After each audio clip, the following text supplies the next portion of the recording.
Hey, good morning, Mid-Missouri. It's 7:12 when we are recording this. A lot of sunshine is out today, and that's going to be the big differentiator between yesterday's forecast. Well, that and some lower humidity.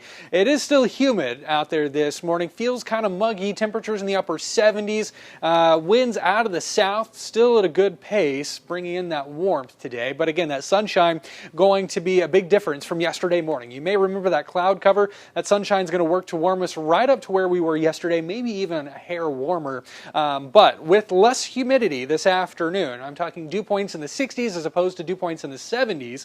It's going to feel like low triple digits instead of 108-ish that we felt yesterday. So again, 100, 101, maybe even upper 90s for folks out there. That's what it's going to feel like today.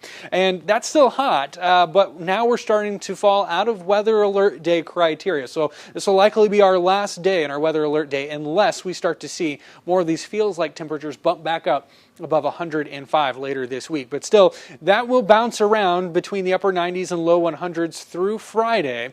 And that means it's going to be hot and maybe even dangerously hot depending on your sensitivity to the heat. So you're going to want to be careful if you've got any outdoor plans this week, especially into the afternoon. If you can, limit those plans to morning hours where you'll see temperatures in the 80s, because this afternoon we're back into the upper 90s, approaching 100 again. As we head into early tomorrow, this is where this heat really becomes a problem, because folks who don't have air conditioning or maybe without power because of the heat or whatever reason, they're going to have a hard time cooling off without air conditioning, because temperatures are only falling into the upper 70s by early Wednesday morning. Wednesday afternoon, we're back approaching the upper 90s again, but then we start to get a little bit of hope as a cold front rolls on in. It will likely feel very humid and warm out ahead of this cold front, dew points spiking ahead of the cold front, and that will trigger some storms as well. We'll likely be tracking some thunderstorms with the isolated potential of a strong storm as we head into Thursday.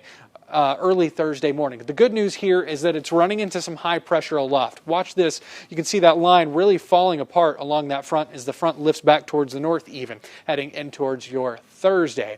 And that is that high pressure squeezing back in from the south and the east. That's the heat driving high pressure that we've been talking about. As it slides back in, it'll kind of flatten out as it encounters this trough up towards the north. Again, that's driving that cold front. And then as this high pressure eventually winds out, as that trough passes away off towards the north and the east, we'll see less of those southerly winds associated with that. And that will lead to more air back out of the north, maybe even northeast, some milder air moving on in. And that will set us up for at least a brief break from this extreme heat as we head into the weekend. Days like Saturday and Sunday, but you can see the high pressure building back in as we head towards Monday. And that reflects really well in the 7-day forecast. Temperatures back up into the mid-90s into next week. That's after temperatures are falling into the low 90s by the weekend. And of course, I'm working backwards here, but don't forget that chance for storms late Wednesday night.